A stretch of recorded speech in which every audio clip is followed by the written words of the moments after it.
தெய்வத்தின் குரல் இரண்டாம் பாகம் ஜாதி முறை நாலாம் வருணத்தின் அனுகூல நிலை. நாலாவது வருணத்தவரின் தர்மம் மற்ற எல்லா விதமான ஷரீர உழைப்பையும் பண்ணுவது. மற்றவர்களுக்கு உள்ள ஸ்டேட்டஸ், அந்தஸ்து, சௌகரியம் இவர்களுக்கு இல்லை என்று தோன்றும். ஆனால் இவர்களுக்கு ஆச்சார கட்டுப்பாடுகளை ரொம்ப குறைத்து சுதந்திரமாக விட்டிருப்பதையும் கவனிக்க வேண்டும். இவர்கள் மற்ற எல்லாரை காட்டிலும் திருப்தியாக பகவானுக்கு கிட்டத்தில் இருந்து வந்தார்கள். கலியுகம் மட்டம் இல்லை, நாலாவது வருணத்தவர்கள் மட்டம் இல்லை. கலிதான் ரொம்பவும் உசத்தி, நாலாவது வருணத்தவர்கள் தான் ரொம்ப உசந்தவர்கள். கலிஹி சாது சூத்ரக சாது என்று சாட்சாத் வியாசாச்சாரியர்களே சொல்லி இருக்கிறார். ஏன், மற்ற 3 யுகங்களிலும் தியானம், தபஸ், பூஜை என்று ரொம்பவும் கஷ்டப்பட்டாலே அடைய முடிகிற பகவானை நாம சங்கீர்த்தனத்தாலேயே கலியில் எளிதில் அடைந்து விடலாம்.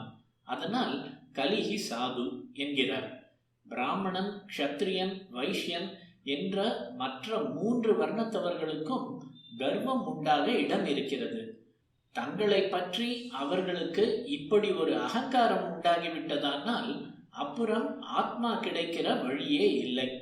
நமக்கு புத்தி வன்மை இருக்கிறது என்று பிராமணனும், நமக்கு அதிகார சக்தி இருக்கிறது என்று க்ஷத்ரியனும், நமக்கு பணபலம் இருக்கிறது என்று வைஷ்யனும் அகங்காரப்பட்டு கொண்டு தப்பாக போவதற்கு இடம் இருக்கிறது. நாலாவது வருணத்தவனுக்கு இப்படி இல்லை. அடக்க குணத்துக்கு இடமாக இருக்கிறவன் அவன். அடக்கம் அமரருள் உய்க்கும் என்று வள்ளுவர் கூட சொல்கிறார் அல்லவா? அதனால் அவன் சுவாமிக்கு கிட்டேயே இருக்கிறான்.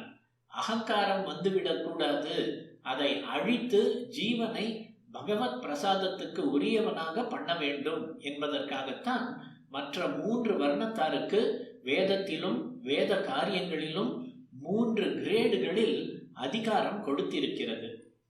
அந்த வைதிக கர்மானுஷ்டானங்களை பண்ணுவதானால் அதற்கு நிரம்ப ஆச்சாரங்கள், ஸ்நான, பான, ஆகார நியமாதிகள் உண்டு.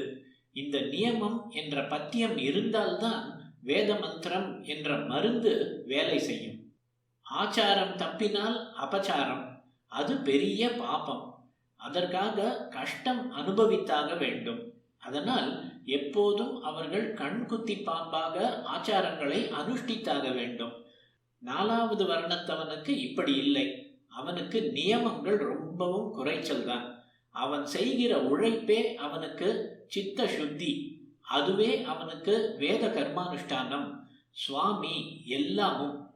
இப்படி அவனுக்கு எளிதில் சித்தி ஏற்படுகிறது. இதனால் தான் சூத்ரக சாது என்று வியாசரே 2 கைகளையும் உயர தூக்கி கொண்டு சபதம் பண்ணினார்.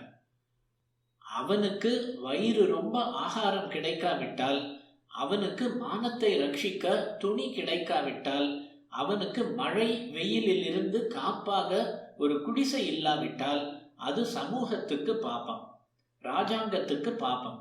இந்த வசதிகளை பண்ணித்தர வேண்டும். இதே வசதிகளை இவற்றுக்கு துளி கூட அதிகம் இல்லாமல் தான் பிராமணர்களும் பெற்றிருந்தார்கள் என்று முன்னே சொன்னதை திருப்பி சொல்கிறேன். அதாவது பொருளாதார லெவலில் பக்ஷபாதம் செய்ததாக சொல்லவே கூடாது என்பதற்காக சொல்கிறேன்.